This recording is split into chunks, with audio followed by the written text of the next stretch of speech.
There we go. Okay. Hello, Faye. A really warm welcome to you, and thank you for sharing your time for this conversation. And that's what it is. It's a conversation around anticipatory grief, suppressed grief, and everything associated with that. So some valuable information, hopefully, for the carers that our service supports, but also the wider extended group. And we'll be adding this to our resource library. So first of all, thank you for your time. And Faye, can you introduce yourself a little bit about what you do? And we'll take it from there. Okay, hello. I'm Faye Bloor from Wapples Funeral Directors in Derby. So we run bereavement support groups and programmes under the name of Dandelions for anybody, so they don't have to have used us for the funeral. So we get a wide range of people, some of which have been carers, which I guess we'll come on into in a little while. So yeah, I'm on year 13 of working with bereaved people. I've been here a while. So over the time it's grown. We've got groups, programmes, one-to-one sessions, and a couple of books as well that I've written. So we've got quite a wide range of support. Faye, what drew you to bereavement counselling? I fell into it. So I came for work experience at Wattles 13 years ago and never left, which is an interesting extension to the week's work experience. So I started off as a funeral arranger, but I found that I really liked the interaction with people. And then as the groups developed, I got involved with those. And when my predecessor left, I was given the job to look after them full time, which I really like. You get a bit of a deeper connection with people and a sort of longer ongoing relationship than you do. Obviously, you meet people for an hour or so to arrange the funeral, whereas you can have a year-long relationship with them, supporting them through the grief. So I love it. It's fantastic. So it really is your area of interest and where your body of work is in your professional career so far. Can I ask you, have you worked closely with carers before? I have, yes. We've had they tend to come to our groups more than one-to-one. I have had one-to-ones. But I think it's that loneliness that brings people to the groups. Obviously, it can be quite isolating being a carer. So yes, we've had quite a few come over the years. I'd like to move on to what is anticipatory grief and how it might be kind of directly connected to carers in particular. Can you share a little bit around that from your work and what you know and your experience? Absolutely. So when we talk about anticipatory grief, we're talking about grief for something that hasn't yet happened. So obviously with carers, it's inevitably the loss of the person that they're looking after, if that's what the illness involves. So it can be really tricky because you're grieving for somebody, but they're directly in front of you and you're still caring for them day to day. It can be quite confusing. I think it can be overlooked a lot as well. I think people feel like they haven't got the right to grieve, or family members don't think it's the right time to support them now because they've not lost the person. So it can be quite tricky. The other thing with carers is they're not people with a lot of spare time. So to have the time to sort of process that anticipatory grief as it probably deserves is normally a bit of a fantasy. It's normally something people can't stop to do or don't want to do if they've got to keep going, which is the other side of it. Yeah, I mean, we've had people come to groups that sit there and think they're being a fraud because their person's not died yet. So you're not a fraud, you're grieving, you've got every right to be here. You're feeling the feelings. Or it can be guilt as well. Guilt, they almost feel like they've given up on the person when they're still here. It's trying to balance like being realistic with being optimistic. People really struggle with because there's no set way to be, is there? I think that's a good point. And there's no set way to grieve, no right way or wrong way to grieve either, is there? No. So I'm wondering about how anticipatory grief can show up for carers, and also not just in the fact in connection to the cared for they might be losing at some point, but other aspects that people lose in their Yeah. caring role. Yeah, and I think that's the key element there, is that you never just lose the person, do you? You lose everything that they bring to your life, everything that you thought you would have with them in the future. And also, I think there's an element of loss in caring in general, even before the person dies.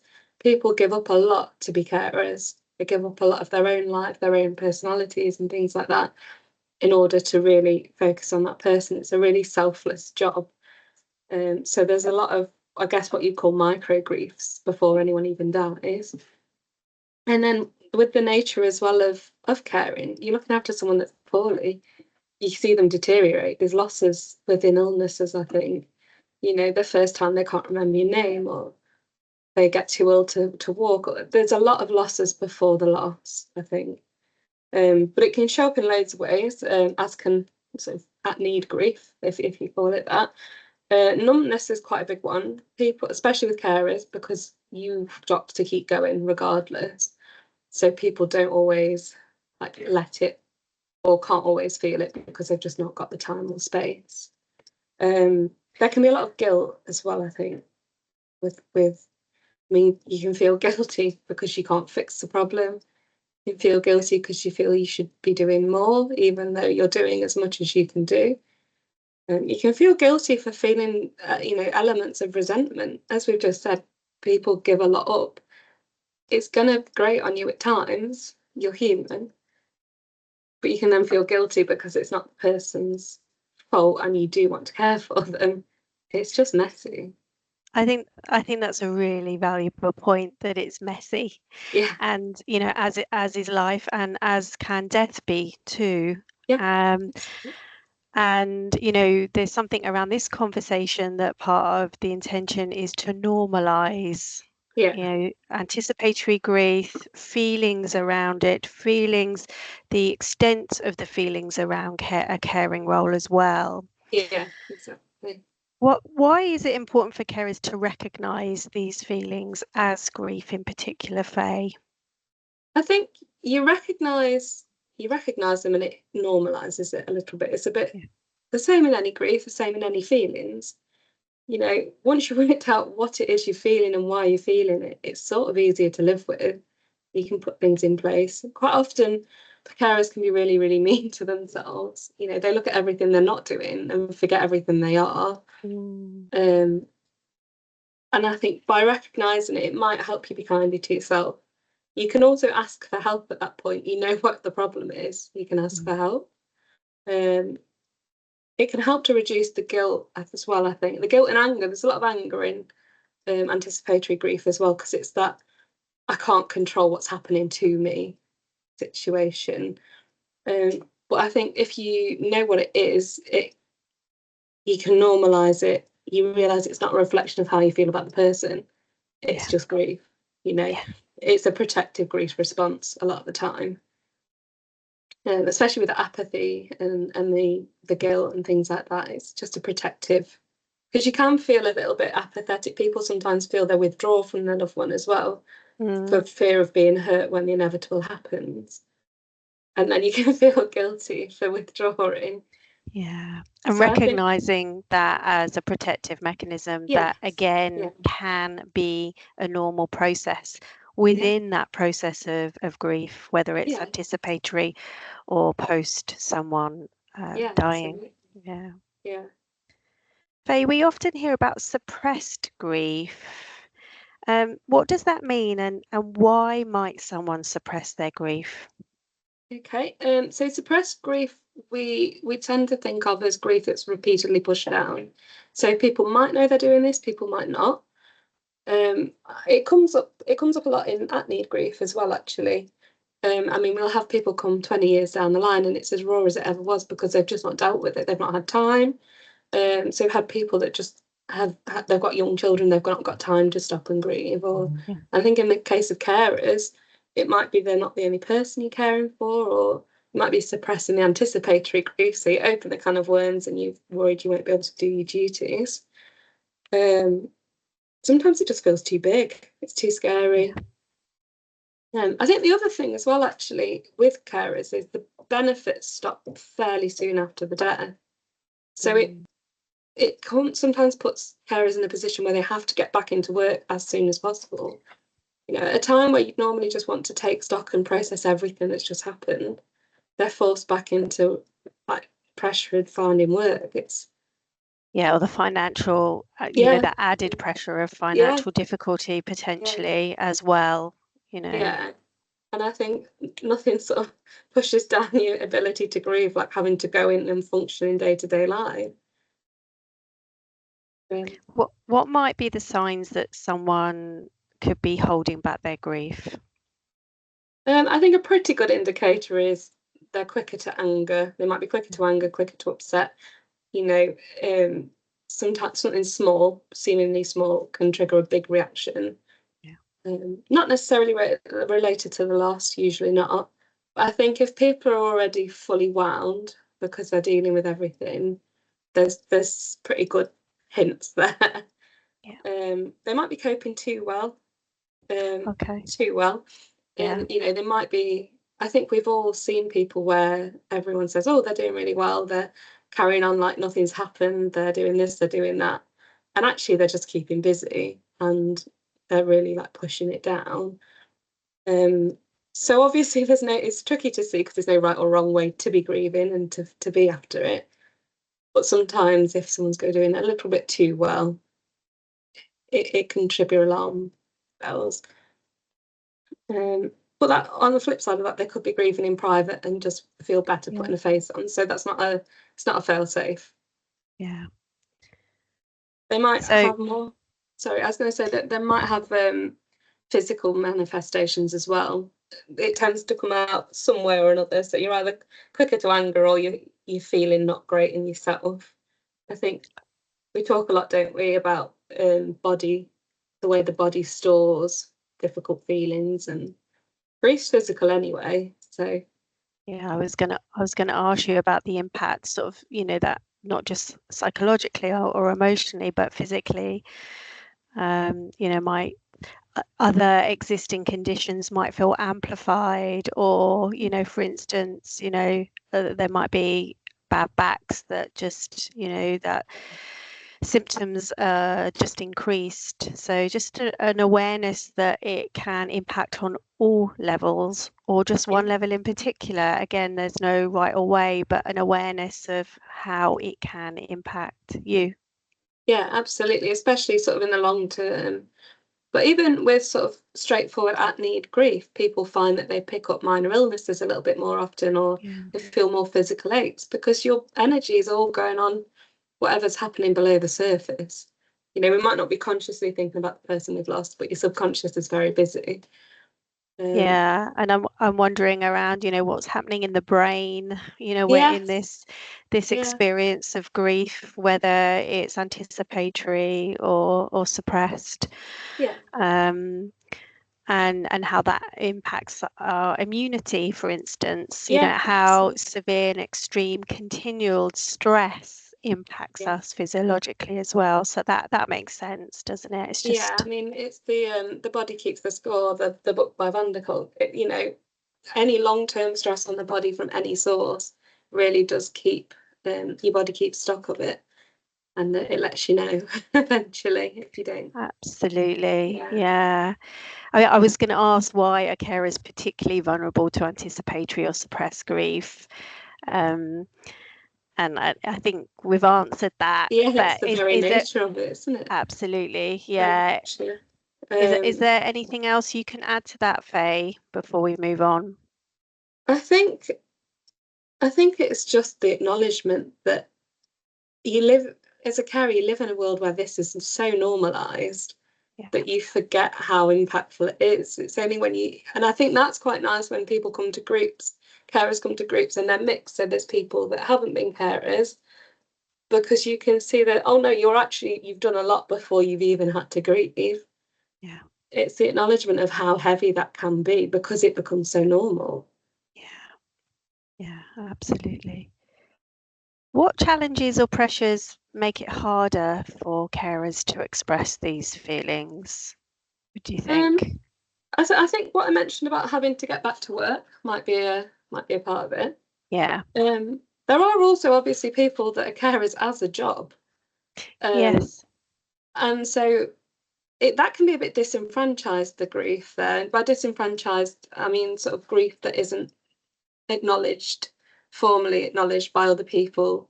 People don't seem to understand why you're grieving. Yeah. If it's your job, then surely you know they're going to die, that sort of thing. But it doesn't mean that you don't create links with the person. I think the best carers are the people that genuinely care about this person. So that's a massive one. Massively hard to express those feelings in a workplace that doesn't necessarily understand them. Yeah, that's a really good point. We have carers registered to our service that, are caring for a family member. So it might be 24/7 care they're supporting them with, or it might be a friend, or it might be a neighbour, and that level of support might be perceived as minimal, but that relationship can be massively impactful, can't it? Yeah. So, And like you in said, grief, not to underestimate. Yes, yeah, grief is all about the relationship. I mean, we get it where people lose like an aunt or an uncle and people don't think that it's an immediate loss, but actually they've raised them and they're more like parents. You can't assume about the relationships. And I think that's really important. And then the other thing I would say on that as well is that the very nature of being a carer, especially if you're full time, is that you don't necessarily have a lot of time for yourself. You don't have a lot of time with other people. You might have a bit of time in the evening to yourself, but you can't go out just in case, or you have to cancel on friends because of things have gone wrong or things like that. So I think it's quite isolating at times. So then Absolutely. when you're stuck with all these feelings, loneliness being a big one, and then you're isolated as well, it sort of doubles down, doesn't it? It really does. Yeah. And I think that word isolation is key here. And part of the service that we offer is, peer groups or activities where people can hopefully help to reduce their sense of isolation in also meeting other people in similar situations where, they're not alone with this, they're not alone with their feelings or whatever they may be in relation to their caring role and how that might change in the future. It's so important. And I think especially for carers supporting carers, because I think there are uncomfortable feelings Yeah. sometimes. I talked briefly a little bit about resentment. And I think unless you're in the Yes. situation, it's quite a scary thing to admit to. Yeah, absolutely. So I Yeah. think there's something wonderful about what you do with the peer support groups because it breaks those barriers down a little bit. There's no fear of being judged by people that have also lived it. Yeah, I think that lived experience is key, isn't it? And coming back to normalizing these wide range of emotions potentially, or the apathy where we're not really, you're connecting with ambivalence, we're not really feeling as well. So we have that negativity bias in our brain, don't we, where we immediately go to that negative sort of aspect and the worst case scenario. And sometimes we may need to feel that, well, we have to be so positive all the time, and that's um not accessible. It's not realistic, is it? So but also kind of you've lived that as well because you try to be positive for the person you're caring for. So not only have you got that bias anyway, but you've also got into the routine where it doesn't matter what's happened to me, this person's got to be okay. So I've got to show up with the same attitude every time. Do you find that those sort of types of grief or grief in general, whether it is suppressed or anticipatory, but when it's unaddressed, that can link to burnout, or what that impact is on mental health, well-being, or ability to provide support and care as well? Well, that's it. Because also, if you burn out, you don't necessarily, and you've still got to care for the person. Where do you stand? It's really, really hard. But I think, as with anything, you leave it unaddressed, and it does increase your risk of serious sort of mental health conditions like anxiety, depression. I think anxiety in particular, because you can feel so out of control of Yeah. what's happening in your life, that it's natural that you feel anxious. So it's really, really important to keep processing, even if, if it's 5 minutes, or just acknowledge it for what it is. People have the physical symptoms like sleep disturbances, appetite disruptions, and you need to look after yourself physically to be emotionally okay, I think. But it's Can we? hard, isn't it? It it really is. You're in that Yeah. mindset. Yeah. And I think what could be useful at this point in the conversation is if we can just explore coping strategies, support that's out there, and what are some healthy ways for carers to cope with anticipatory or suppressed grief? Okay. I'm trying to think of things that are accessible for even if you've only got 5 minutes. Yeah. Because I think that's the difficulty, isn't it? Journaling can be absolutely fantastic. Because it's available any time of day. You're not gonna wake anybody up by journaling. It's in the house. You can carry it with you at all the times. It's non-judgmental, which is really helpful. Yeah. I'm a massive, massive advocate for journaling. Even if you don't like physically writing, you can get apps on your phone. But it's just that outlet. Sometimes you just need to let it out, and it doesn't have to be really how you truly feel. It Yeah. can just be a blurting out of some feeling that's really building up. If possible, mindful walks in nature can really, really help. Talking to others can be really helpful, Yeah. especially people that know or have been through similar. But talking to anyone that will listen without trying to fix your problem, I think is helpful. There's nothing worse than like, yes, I know what I need to do. I just need to feel this, and I need my feelings validated and heard. Yeah. We generally know what we need to do. We just sometimes need to feel as well. Or sometimes there's nothing Yeah. you can do. And that's that mind body connection, Yeah, isn't it? Because, like you said, we might know what may be good for us. We yeah, may know what we need to do, but we're finding it really difficult to do it and put that yes, yeah. action into place. And I So think that, sometimes we're like pressure cookers, aren't we? Like sometimes you need to let some steam out or let some emotion out before you can then function enough to take better care of yourself. yeah, and those quick 5-minute releases Yeah, of the pressure cooker. So, yeah, maybe barriers to journaling or starting journaling is that, well, it has to look a certain way, or it needs yeah, to look, rather than actually this can be doodling, it can be yeah, streams of consciousness, yeah. it Words, colours. absolutely, yeah. It doesn't have to make sense. It's in nature where there's lots of studies around the impact of nature. Oh, you broke up a little bit there. What's it doing? I'm Oh, just went there. I think our internet connection yes. went there, so that last little bit went. But Yeah, we were I talking. was just thinking, I think the last bit I heard was talking about journaling. yeah, Yeah, and then I moving on to nature and time out in nature, and yeah, really there's a lot of studies around how nature can positively impact our nervous system yeah. and As well nervous as system physical movement. regulation. Yeah, Yeah, yeah. yeah. And So it's free. It's accessible. Yeah, yeah. And again, those barriers might be, I need to go to a class, movement needs to look like this, for yeah, instance, and actually 2 minutes of jumping on the spot, yeah, or, just sitting out in the back garden, yeah, actively listening to the bird song yes, can yeah. have a big impact, can't it? Massive. Yeah, absolutely. How can people know when it might be time to seek professional help? I think we know when we're not functioning. I think sometimes people have this moment where they go, I'm not functioning very well in day-to-day life. Like, I don't think I can keep doing this. And I Yeah, think that's the time to go, okay, like let's talk to someone before it gets too much. And I think obviously for some of the people that are feeling this, they're still caring for their loved one. yeah, So we don't want to get to the point where we can't function. because then you'll feel worse for not being able to look after them. Yeah. I mean, there's a reason that they tell you to sort of fit your own life jacket before anyone else's. Yeah. If you're drowning, you can't help anyone else.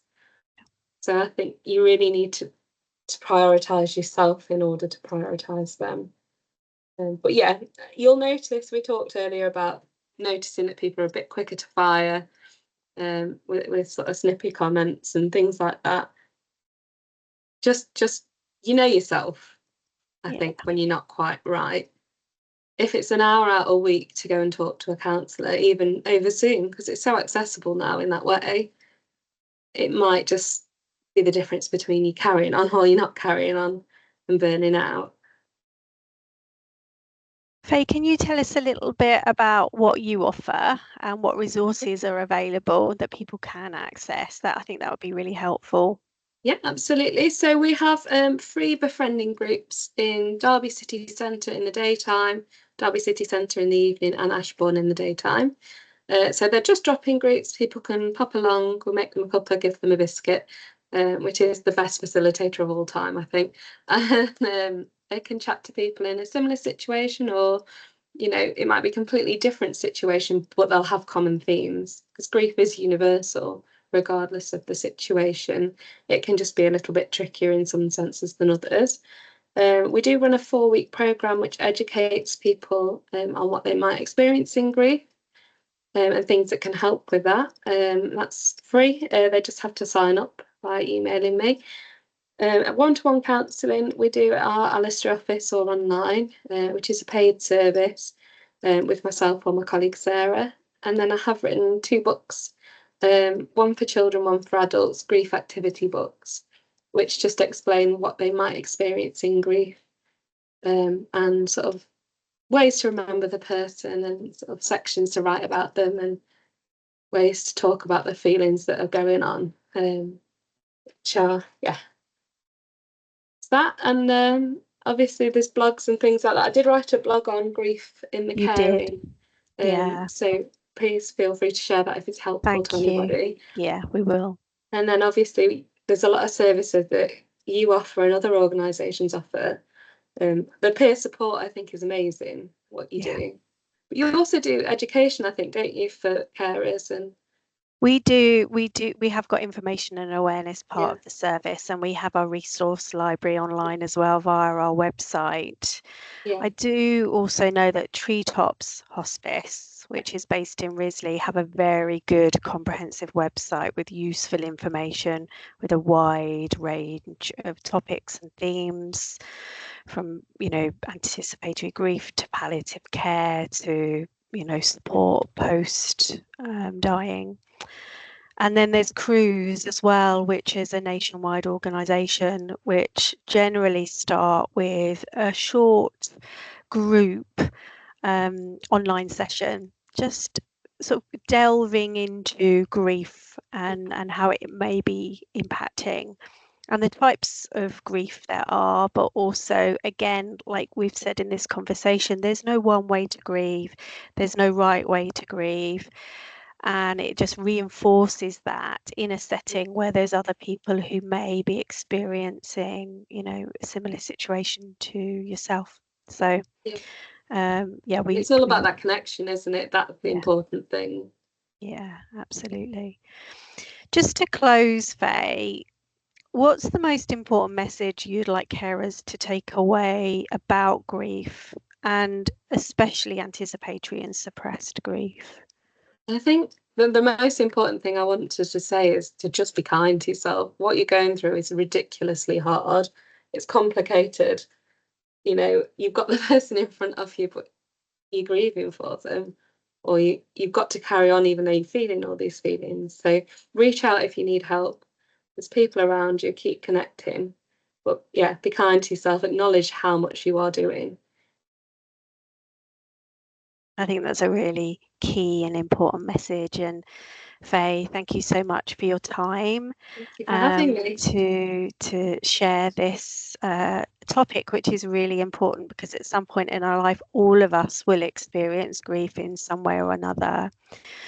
So yeah, thank you for this time, and we'll put your details underlying this presentation so people can contact you directly if needed. So Thank you ever so much for having me. thanks so much, See you soon. Faye. Bye.